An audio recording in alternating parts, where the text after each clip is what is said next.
सेवा सदन। उपन्यास मुंशी प्रेमचंद। भाग 15। प्राचीन ऋषियों ने इंद्रियों को दमन करने के दो साधन बताए हैं, एक राग, दूसरा वैराग्य। पहला साधन अत्यंत कठिन और दुस्साध्य है, लेकिन हमारे नागरिक समाज ने अपने मुख्य स्थानों पर मीना बाजार सजाकर इसी कठिन मार्ग को ग्रहण किया है। उसने गृहस्थी को कीचड़ का कमल बनाना चाहा है। जीवन की भिन्न भिन्न अवस्थाओं में भिन्न भिन्न वासनाओं का प्राबल्य रहता है। बचपन मिठाइयों का समय है, बुढ़ापा लोभ का, यौवन प्रेम और लालसाओं का समय है। इस अवस्था में मीना बाजार की सैर मन में विप्लव मचा देती है। जो सुदृढ़ हैं, लज्जाशील व भावशून्य हैं, वो संभल जाते हैं, शेष फिसलते और गिर पड़ते हैं। शराब की दुकानों को हम बस्ती से दूर रखने का यत्न करते हैं, जुए खाने से भी हम घृणा करते हैं, लेकिन वेश्याओं की दुकानों को हम सुसज्जित कोठों पर चौक बाजारों से ठाठ से सजाते हैं। ये पापोत्तेजना नहीं तो और क्या है। बाजार की साधारण वस्तुओं में कितना आकर्षण है, हम उन पर लट्टू हो जाते हैं और कोई आवश्यकता न होने पर भी उन्हें ले लेते हैं। तब वो कौन सा हृदय है जो रूप राशि जैसे अमूल्य रत्न पर मर न मिटेगा? क्या हम इतना भी नहीं जानते? विपक्षी कहता है, ये व्यर्थ की शंका है। सहस्रों युवक नित्य शहरों में घूमते रहते हैं, किंतु उनमें से विरला ही कोई बिगड़ता है। वो मानव पतन का प्रत्यक्ष प्रमाण चाहता है, किंतु उसे मालूम नहीं कि वायु की भांति दुर्बलता भी एक अदृश्य वस्तु है, जिसका ज्ञान उसके कर्म से ही हो सकता है। हम इतने निर्लज्ज, इतने साहस रहित क्यों हैं? हमें आत्मगौरव का इतना अभाव क्यों है? हमारी निर्जीवता का क्या कारण है? वो मानसिक दुर्बलता के लक्षण है। इसलिए आवश्यक है कि इन विष भरी नागिनों को आबादी से दूर किसी पृथक स्थान में रखा जाए। तब उन निद्यम स्थानों की ओर सैर करने को जाते हुए हमें संकोच होगा। यदि वो आबादी से दूर हों और वहां घूमने के लिए किसी बहाने की गुंजाइश न हो, तो ऐसे बहुत कम बेहया आदमी होंगे जो इस मीना बाजार में कदम रखने का साहस कर सकें। कई महीने बीत गए, वर्षाकाल आ पहुंचा। मेलों ठेलों की धूम मच गई। सदन बाकी सज धज बनाए मनचले घोड़े पर चारों ओर घूमा करता। उसके हृदय में प्रेम लालसा की एक आग सी जलती रहती थी। अब वो इतना निशंक हो गया था कि दाल मंडी में घोड़े से उतरकर तंबोलियों की दुकानों पर पान खाने बैठ जाता। वो समझते ये कोई बिगड़ा हुआ रईसज़ादा है। उससे रूप हाट की नई नई घटनाओं का वर्णन करते। गाने में कौन सी अच्छी है और सुंदरता में अद्वितीय है, इसकी चर्चा छिड़ जाती। इस बाजार में नित्य वो चर्चा रहती। सदन इन बातों को चाव से सुनता। अब तक वो कुछ रसज्ञ हो गया था। पहले जो गजलें निरर्थक मालूम होती थीं, उन्हें सुनकर अब उसके हृदय का एक एक तार सितार की भांति गूंजने लगता था। संगीत के मधुर स्वरों से उन्मत्त कर देते। बड़ी कठिनता से वो अपने को कोठों पर चढ़ने से रोक पाता। पद्म सिंह सदन को फैशनेबल तो बनाना चाहते थे, लेकिन उसका बांकपन उनकी आंखों में खटकता था। वो नित्य वायु सेवन करने जाते, पर सदन उन्हें पार्क या मैदान में कभी न मिलता। वो सोचते कि ये रोज कहाँ घूमने जाता है, कहीं उसे दाल मंडी की हवा तो नहीं लगी। उन्होंने 2-3 बार सदन को दाल मंडी में खड़े देखा।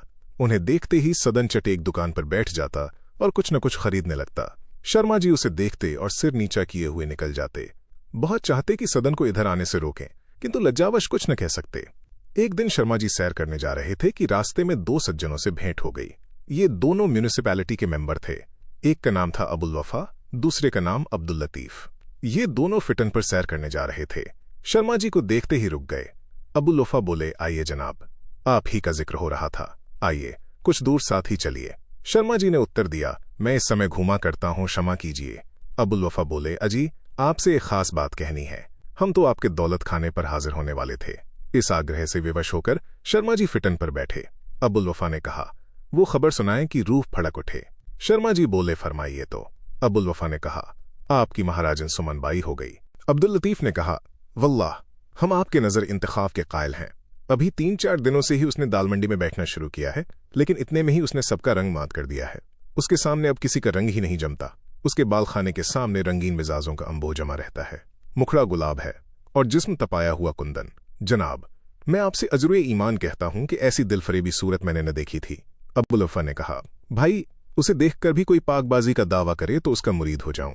ऐसे लाले बेबहा को गुदर से निकालना आप ही जैसे हुस्न शनास का काम है। अब्दुल लतीफ बोले, बला की ज़हीन मालूम होती है।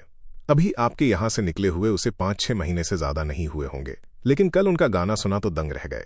इस शहर में उसका सानी नहीं, किसी के गले में वो लोच और नजाकत नहीं है। अबुल वफा ने कहा, अजी जहां जाता हूं उसी की चर्चा सुनता हूं। लोगों पर जादू सा हो गया है। सुनता हूं सेठ बलभद्र दास जी की आमदरफ शुरू हो गई। चलिए आज आप भी पुरानी मुलाकात ताजा कराइए। आपकी तुफैल में हम भी फैज पा जाएंगे। अब्दुल लतीफ ने कहा, हम आपको खींच ले चलेंगे, इस वक्त आपको हमारी खातिर करनी होगी। शर्मा जी इस समाचार को सुनकर खेद, लज्जा और ग्लानि के बोझ से इतने दब गए कि सिर भी न उठा सके। जिस बात का उन्हें भय था वो अंत में पूरी होकर ही रही। उनका जी चाहता था कि कहीं एकांत में बैठकर इस दुर्घटना की आलोचना करें और निश्चय करें कि इसका कितना भार उनके सिर पर है। इस दुराग्रह पर कुछ खिन्न होकर बोले, मुझे क्षमा कीजिए, मैं न चल सकूंगा। अबुल वफा ने कहा, क्यों? शर्मा जी बोले, इसलिए कि एक भले घर की स्त्री को इस दशा में देखना मैं सहन नहीं कर सकता। आप लोग मन में चाहे जो समझें, किंतु उसका मुझसे केवल इतना ही संबंध है कि मेरी स्त्री के पास आती जाती थी। अब्दुल लतीफ ने कहा, जनाब, ये पारसाई की बातें किसी वक्त के लिए उठा रखिए। हमने इसी कूची में उम्र काट दी है और इस रूम उसको खूब समझते हैं। चलिए, आपकी सिफारिश से हमारा भला हो जाएगा। शर्मा जी से अब सब्र न हो सका, अधीर होकर बोले, मैं कह चुका कि मैं वहां न जाऊंगा, मुझे उतर जाने दीजिए। अबुल वफा ने कहा, और हम कह चुके कि जरूर ले चलेंगे, आपको हमारी खातिर से इतनी तकलीफ करनी पड़ेगी। अब्दुल लतीफ ने घोड़े को एक चाबुक लगाया, वो हवा हो गया। शर्मा जी ने क्रोध से कहा, आप मेरा अपमान करना चाहते हैं? अबुल वफा ने कहा, जनाब, आखिर वजह भी तो कुछ होनी चाहिए, जरा देर में पहुंच जाते हैं। ये लीजिए, सड़क घूम गई है। शर्मा जी समझ गए कि ये लोग इस समय मेरी आरजू मिन्नत पर ध्यान न देंगे। सुमन के पास जाने के बदले वो कुएं में गिरना अच्छा समझते थे, अतएव उन्होंने अपने कर्तव्य का निश्चय कर लिया। वो उठे और वेग से चलती हुई गाड़ी पर से कूद पड़े। यद्यपि उन्होंने अपने को बहुत संभाला, पर रुक न सके। पैर लड़खड़ा गए और वो उल्टे हुए 50 कदम तक चले गए। कई बार गिरते गिरते बचे, पर अंत में ठोकर खाकर गिर ही पड़े। हाथ की कुहनियों में कड़ी चोट लगी, हांफते हांफते बेदम हो गए। शरीर पसीने में डूब गया, सिर चक्कर खाने लगा और आंखें तिलमिला गईं। जमीन पर बैठ गए। अब्दुल लतीफ ने घोड़ा रोक दिया। दौड़े हुए दोनों आदमी उनके पास आए और रुमाल निकालकर झलने लगे। कोई 15 मिनट में शर्मा जी सचेत हुए। दोनों महाशय पछताने लगे, बहुत लज्जित हुए और शर्मा जी से क्षमा मांगने लगे। बहुत आग्रह किया कि गाड़ी पर बिठाकर आपको घर पहुंचा दें, किंतु शर्मा जी राजी न हुए। उन्हें वहीं छोड़कर वो खड़े हो गए और लंगड़ाते हुए घर की तरफ चले। लेकिन अब सावधान होने पर उन्हें विस्मय होता था कि मैं फिटन से कूद क्यों पड़ा। यदि मैं एक बार झिड़क कर कह देता कि गाड़ी रोको, तो किसकी मजाल थी कि न रोकता, और अगर वो इतने पर भी न मानते तो मैं उनके हाथ से रास छीन सकता था। पर खैर, जो हुआ वो हुआ। कहीं वो दोनों मुझे बातों में बहलाकर सुमन के दरवाजे पर जा पहुंचते तो मुश्किल होती। सुमन से मेरी आंखें कैसे मिलती? कदाचित मैं गाड़ी से उतरते ही भागता, पागलों की भांति बाजार में दौड़ता। गऊ का वध होते तो चाहे देख सकूं, पर सुमन को इस दशा में नहीं देख सकता। बड़े से बड़ा भय सदैव कल्पित हुआ करता है। इस समय उनके मन में यह प्रश्न उठ रहा था कि इस दुर्घटना का उत्तरदायी कौन है। उनकी विवेचना शक्ति पिछली बातों की आलोचना कर रही थी। यदि मैंने उसे घर से निकाल न दिया होता तो इस भांति उसका पतन न होता। मेरे यहां से निकलकर उसे और कोई ठिकाना न रहा, और क्रोध और कुछ नैराश्य की अवस्था में ये भीषण अभिनय करने पर बाध्य हुई। इसका सारा अपराध मेरे सिर है। लेकिन गजाधर सुमन से इतना क्यों बिगड़ा? ये कोई प्रदानशील स्त्री न थी, मेले ठेले में आती जाती थी। केवल एक दिन जरा देर हो जाने से गजाधर उसे कठोर दंड कभी न देता। वो उसे डांटता, संभव है 2-4 धौल भी लगाता। सुमन रोने लगती, गजाधर का क्रोध ठंडा हो जाता, वो सुमन को मना लेता, बस झगड़ा तय हो जाता। पर ऐसा नहीं हुआ, केवल इसीलिए कि विट्ठल दास ने पहले से ही आग लगा दी थी। निस्संदेह सारा अपराध उन्हीं का है। मैंने भी सुमन को घर से निकाला तो उन्हीं के कारण। उन्होंने सारे शहर में बदनाम करके मुझे निर्दयी बनने पर विवश किया। इस भांति विट्ठल दास पर दोषारोपण करके शर्मा जी को बहुत धैर्य हुआ। इस धारणा ने पश्चाताप की आग ठंडी की, जो महीनों से उनके हृदय में दहक रही थी। उन्हें विट्ठल दास को अपमानित करने का मौका मिला। घर पहुंचते ही विट्ठल दास को पत्र लिखने बैठ गए। कपड़े उतारने की भी सुधि न रही। प्रिय महाशय, नमस्ते। आपको ये जानकर असीम आनंद होगा कि सुमन अब दालमंडी में एक कोठे पर विराजमान है। आपको स्मरण होगा कि होली के दिन वो अपने पति के भय से मेरे घर चली आई थी, और मैंने सरल रीति से उसे उतने दिनों तक आश्रय देना उचित समझा जब तक उसके पति का क्रोध न शांत हो जाए। पर इसी बीच में मेरे कई मित्रों ने, जो मेरे स्वभाव से सर्वथा अपरिचित नहीं थे, मेरी उपेक्षा तथा निंदा करनी आरंभ की। यहां तक कि मैं उस अभागिन अबला को अपने घर से निकालने पर विवश हुआ, और अंत में वो उसी पाप कुंड में गिरी जिसका मुझे भय था। अब आपको भली भांति ज्ञात हो जाएगा कि इस दुर्घटना का उत्तरदायी कौन है, और मेरा उसे आश्रय देना उचित था या अनुचित। भवदीय पद्म सिंह। बाबू विट्ठल दास शहर की सभी सार्वजनिक संस्थाओं के प्राण थे। उनकी सहायता के बिना कोई कार्य सिद्ध न होता था। पुरुषार्थ का पुतला इस भारी बोझ को प्रसन्न चित्त से उठाता, दब जाता था, किंतु हिम्मत न हारता था। भोजन करने का अवकाश न मिलता, घर पर बैठना नसीब न होता। स्त्री उनके स्नेह रहित व्यवहार की शिकायत किया करती। विट्ठल दास जाति सेवा की धुन में अपने सुख और स्वार्थ को भूल गए थे। कहीं अनाथालय के लिए चंदा जमा करते फिरते हैं, कहीं दीन विद्यार्थियों की छात्रवृत्ति का प्रबंध करने में दत्तचित्त है। जब जाति पर कोई संकट आ पड़ता तो उनका देश प्रेम उमड़ पड़ता था। अकाल के समय सिर पर आटे का गट्ठर लादे गांव-गांव घूमते थे। हैजे और प्लेग के दिनों में उनका आत्मसमर्पण और विलक्षण त्याग देखकर आश्चर्य होता था। अभी पिछले दिनों जब गंगा में बाढ़ आ गई थी तो महीनों घर की सूरत नहीं देखी। अपनी सारी संपत्ति देश पर अर्पण कर चुके थे, पर इसका तनिक भी अभिमान न था। उन्होंने उच्च शिक्षा नहीं पाई थी, वाक शक्ति भी साधारण थी। उनके विचारों में बहुधा प्रौढ़ता और दूरदर्शिता का अभाव होता था। वो विशेष नीति कुशल, चतुर या बुद्धिमान न थे, पर उनमें देशानुराग का एक ऐसा गुण था जो उन्हें सारे नगर में सर्वसम्मान्य बनाए था। उन्होंने शर्मा जी का पत्र पढ़ा तो एक थप्पड़ सा मुंह पर लगा। उस पत्र में कितना व्यंग्य था, इसकी ओर उन्होंने कुछ ध्यान नहीं दिया। अपने एक परम मित्र को भ्रम में पड़कर कितना बदनाम किया, इसका भी उन्हें दुख नहीं हुआ। वो बीती हुई बातों पर पछताना नहीं जानते थे। इस समय क्या करना चाहिए, इसका निश्चय करना आवश्यक था, और उन्होंने तुरंत ये निश्चय कर लिया। वो दुविधा में पड़ने वाले मनुष्य न थे। कपड़े पहने और दाल मंडी जा पहुंचे। सुमन बाई के मकान का पता लगाया, बेधड़क ऊपर गए और जाकर द्वार खटखटाया। हिरिया ने, जो सुमन की नायिका थी, द्वार खोल दिया। 9 बजे गए थे। सुमन का मुजरा अभी समाप्त हुआ था। वो सोने जा रही थी। विट्ठल दास को देखकर चौंक पड़ी। उन्हें उसने कई बार शर्मा जी के मकान पर देखा था। झिझक कर खड़ी हो गई, सिर झुकाकर बोली, महाशय, आप इधर कैसे भूल पड़े? विट्ठल दास सावधानी से कालीन पर बैठकर बोले, भूल तो नहीं पड़ा, जानबूझकर आया हूं, पर जिस बात का किसी तरह विश्वास न आता था वही देख रहा हूं। आज जब पद्म सिंह का पत्र मिला तो मैंने समझा कि किसी ने उन्हें धोखा दिया है, पर अब अपनी आंखों को कैसे धोखा दूं? जब हमारी पूज्य ब्राह्मण महिलाएं ऐसे कलंकित मार्ग पर चलने लगीं तो हमारे अधःपतन का अब पारावार नहीं है। सुमन, तुमने हिंदू जाति का सिर नीचा कर दिया। सुमन ने गंभीर भाव से उत्तर दिया, आप ऐसा समझते होंगे, और तो कोई ऐसा नहीं समझता। अभी कई सज्जन यहां से मुजरा सुनकर गए हैं। सभी हिंदू थे, लेकिन किसी का सिर नीचा नहीं मालूम होता था। वो मेरे यहां आने से बहुत प्रसन्न थे। फिर इस मंडी में मैं ही एक ब्राह्मणी नहीं हूं। 2-4 का नाम तो मैं अभी ले सकती हूं, जो बहुत ऊंचे कुल की है, पर जब बिरादरी में अपना निभा किसी तरह न देखा तो विवश होकर यहां चली आईं। जब हिंदू जाति को खुद ही लाज नहीं है तो फिर हम जैसी अबलाएं उसकी रक्षा कहां तक कर सकती हैं? विट्ठल दास बोले, सुमन, तुम सच कहती हो। बेशक हिंदू जाति अधोगति को पहुंच गई और अब तक वो कभी की नष्ट हो गई होती, पर हिंदू स्त्रियों ही ने अभी तक उसकी मर्यादा की रक्षा की है। उन्हीं के सत्य और सुकीर्ति ने उसे बचाया है। केवल हिंदुओं की लाज रखने के लिए लाखों स्त्रियां आग में भस्म हो गई हैं। यही वो विलक्षण भूमि है जहां स्त्रियां नाना प्रकार के कष्ट भोगकर, अपमान और निरादर सहकर पुरुषों की अमानुषीय क्रूरताओं को चित्त में न लाकर हिंदू जाति का मुख उज्ज्वल करती थीं। ये साधारण स्त्रियों का गुण था, और ब्राह्मणियों का तो पूछना ही क्या। पर शोक है कि वही देवियां अब इस भांति मर्यादा का त्याग करने लगीं। सुमन, मैं स्वीकार करता हूं कि तुमको घर पर बहुत कष्ट था।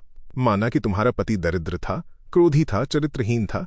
माना कि उसने तुम्हें अपने घर से निकाल दिया था, लेकिन ब्राह्मणी अपनी जाति और कुल के नाम पर ये सब दुख झेलती हैं। आपत्तियों का झेलना और दुर्वस्था में स्थिर रहना, यही सच्ची ब्राह्मणियों का धर्म है। पर तुमने वह किया जो नीच जाति की कुलटाएं किया करती हैं। पति से रूठकर मैके भागती हैं, और मैके में निबाह न हुआ तो चकले की राह लेती हैं। सोचो तो कितने खेद की बात है कि जिस अवस्था में तुम्हारी लाखों बहनें हंसी खुशी जीवन व्यतीत कर रही हैं, वही अवस्था तुम्हें इतनी असह्य हुई कि तुमने लोक लाज कुल मर्यादा को लात मारकर कुपथ ग्रहण किया। क्या तुमने ऐसी स्त्रियां नहीं देखी जो तुमसे कहीं दीनहीन, दरिद्र, दुखी हैं? पर ऐसे कुविचार उनके पास नहीं फटकने पाते, नहीं तो आज ये स्वर्ग भूमि नर्क के समान हो जाती। सुमन, तुम्हारे इस कर्म ने ब्राह्मण जाति का ही नहीं, समस्त हिंदू जाति का मस्तक नीचा कर दिया। सुमन की आंखें सजल थीं, लज्जा से सिर न उठा सकी। विट्ठल दास फिर बोले, इसमें संदेह नहीं कि यहां तुम्हें भोग विलास की सामग्रियां खूब मिलती हैं। तुम एक ऊंचे सुसज्जित भवन में निवास करती हो, नर्म कालीनों पर बैठती हो, फूलों की सेज पर सोती हो, भांति भांति के पदार्थ खाती हो। लेकिन सोचो तो तुमने ये सामग्रियां किन दामों मोल ली हैं? अपनी मान मर्यादा बेचकर। तुम्हारा कितना आदर था, लोग तुम्हारी पदरज माथे पर चढ़ाते थे, लेकिन आज तुम्हें देखना भी पाप समझा जाता है। सुमन ने बात काटकर कहा, महाशय, ये आप क्या कहते हैं? मेरा तो ये अनुभव है कि जितना आदर मेरा अब हो रहा है, उसका शतांश भी तब नहीं होता था। एक बार मैं सेठ चिम्मन लाल के ठाकुर द्वारे में झूला देखने गई थी। सारी रात बाहर खड़ी भींगती रही, किसी ने भीतर न जाने दिया। लेकिन कल उसी ठाकुर द्वारे में मेरा गाना हुआ तो ऐसा जान पड़ता था मानो मेरे चरणों से वह मंदिर पवित्र हो गया। विट्ठल दास बोले, लेकिन तुमने ये सोचा है कि वो किस आचरण के लोग हैं? सुमन ने कहा, उनके आचरण चाहे जैसे हों, लेकिन वो काशी के हिंदू समाज के नेता अवश्य हैं। फिर उन्हीं पर क्या निर्भर है? मैं प्रातःकाल से संध्या तक हजारों मनुष्यों को इसी रास्ते आते जाते देखती हूँ। पढ़े अपढ़, मूर्ख विद्वान, धनी गरीब सभी नजर आते हैं, परंतु सबको अपनी तरफ खुली या छिपी दृष्टि से ताकते हुए पाती हूँ। उनमें कोई ऐसा नहीं मालूम होता जो मेरी कृपा दृष्टि पर हर्ष से मतवाला न हो जाए। इसे आप क्या कहते हैं? संभव है शहर में 2-4 मनुष्य ऐसे हों जो मेरा तिरस्कार करते हों। उनमें से एक आप हैं, उन्हीं में आपके मित्र पद्म सिंह हैं। किंतु जब संसार मेरा आदर करता है तो इन्हें गिने मनुष्यों के तिरस्कार की मुझे क्या परवाह है?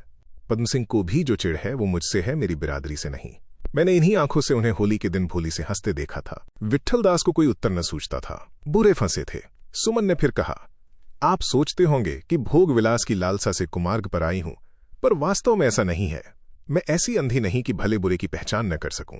मैं जानती हूं कि मैंने अत्यंत निकृष्ट कार्य किया है, लेकिन मैं विवश थी। इसके सिवा मेरे लिए और कोई रास्ता नहीं था। आप अगर सुन सकें तो मैं अपनी राम कहानी सुनाऊं। इतना तो आप जानते ही हैं कि संसार में सबकी प्रकृति एक सी नहीं होती। कोई अपना अपमान सह सकता है, कोई नहीं सह सकता। मैं एक ऊंचे कुल की लड़की हूं। पिता की नादानी से मेरा विवाह एक दरिद्र मूर्ख मनुष्य से हुआ, लेकिन दरिद्र होने पर भी मुझसे अपना अपमान नहीं सहा जाता था। जिनका निरादर होना चाहिए उनका आदर होते देखकर मेरे हृदय में कुवासनाएं उठने लगती थीं। मगर मैं इस आग में मन ही मन जलती थी। कभी अपने भावों को किसी से प्रकट नहीं किया। संभव था कि कालांतर में ये अग्नि आप ही आप शांत हो जाती, पर पद्म सिंह के जलसे ने इस अग्नि को भड़का दिया। इसके बाद मेरी जो दुर्गति हुई वो आप जानते ही हैं। पद्म सिंह के घर से निकलकर मैं भोली बाई की शरण में गई, मगर उस दशा में भी मैं इस कुमार्ग से भागती रही। मैंने चाहा कि कपड़े सीकर अपना निर्वाह करूं, पर दुष्टों ने मुझे ऐसा तंग किया कि अंत में मुझे कुएं में कूदना पड़ा। यद्यपि काजल की कोठरी में आकर पवित्र रहना अत्यंत कठिन है, पर मैंने ये प्रतिज्ञा कर ली है कि अपने सत्य की रक्षा करूंगी, गाऊंगी, नाचूंगी, पर अपने को भ्रष्ट न होने दूंगी। विट्ठल दास बोले, तुम्हारा यहां बैठना ही तुम्हें भ्रष्ट करने के लिए काफी है। सुमन बोली, तो फिर मैं और क्या कर सकती हूं, आप ही बताइए। मेरे लिए सुख से जीवन बिताने का और कौन सा उपाय है? विट्ठल दास बोले, अगर तुम्हें ये आशा है कि यहां सुख से जीवन कटेगा तो तुम्हारी बड़ी भूल है। यदि अभी नहीं तो थोड़े दिनों में तुम्हें अवश्य मालूम हो जाएगा कि यहां सुख नहीं है। सुख संतोष से प्राप्त होता है, विलास से सुख कभी नहीं मिल सकता। सुमन बोली, सुख न सही, यहां पर मेरा आदर तो है, मैं किसी की गुलाम तो नहीं हूं। विट्ठल दास बोले, यह भी तुम्हारी भूल है। तुम यहां चाहे और किसी की गुलाम न हो, पर अपनी इंद्रियों की गुलाम तो हो। इंद्रियों की गुलामी उस पराधीनता से कहीं दुखदायिनी होती है। यहां तुम्हें न सुख मिलेगा न आदर। हाँ, कुछ दिनों भोग विलास कर लोगी, पर अंत में इससे भी हाथ धोना पड़ेगा। सोचो तो, थोड़े दिनों तक इंद्रियों को सुख देने के लिए तुम अपनी आत्मा और समाज पर कितना बड़ा अन्याय कर रही हो। सुमन ने आज तक किसी से ऐसी बातें नहीं सुनी थीं। वो इंद्रियों के सुख को, अपने आदर को जीवन का मुख्य उद्देश्य समझती थी। उसे आज मालूम हुआ कि सुख संतोष से प्राप्त होता है और आदर सेवा से। उसने कहा, मैं सुख और आदर दोनों ही को छोड़ती हूं, पर जीवन निर्वाह का तो कुछ उपाय करना पड़ेगा। विट्ठल दास बोले, अगर ईश्वर तुम्हें सुबुद्धि दे तो सामान्य रीति से जीवन निर्वाह करने के लिए तुम्हें दाल मंडी में बैठने की जरूरत नहीं है। तुम्हारे जीवन निर्वाह का केवल यही एक उपाय नहीं है। ऐसे कितने धंधे हैं जो तुम अपने घर में बैठी हुई कर सकती हो। सुमन का मन अब कोई बहाना न ढूंढ सका। विट्ठल दास के सदुत्साह ने उसे वशीभूत कर लिया। सच्चे आदमी को हम धोखा नहीं दे सकते। उसकी सच्चाई हमारे हृदय में उच्च भावों को जागृत कर देती है। उसने कहा, मुझे यहां बैठते स्वतः लज्जा आती है। बताइए, आप मेरे लिए क्या प्रबंध कर सकते हैं? मैं गाने में निपुण हूं, गाना सिखाने का काम कर सकती हूं। विट्ठल दास बोले, ऐसी तो यहां कोई पाठशाला नहीं है। सुमन बोली, मैंने कुछ विद्या भी पढ़ी है, कन्याओं को अच्छी तरह पढ़ा सकती हूं। विट्ठल दास ने चिंतित भाव से उत्तर दिया, कन्या पाठशालाएं तो कई हैं, पर तुम्हें लोग स्वीकार करेंगे, इसमें संदेह है। सुमन बोली, तो आप मुझसे क्या करने को कहते हैं? कोई ऐसा हिंदू जाति का प्रेमी है जो मेरे लिए 50 रुपए मासिक देने पर राजी हो? विट्ठल दास बोले, ये तो मुश्किल है। सुमन बोली, तो क्या आप मुझसे चक्की पिसाना चाहते हैं? मैं ऐसी संतोषी नहीं हूं।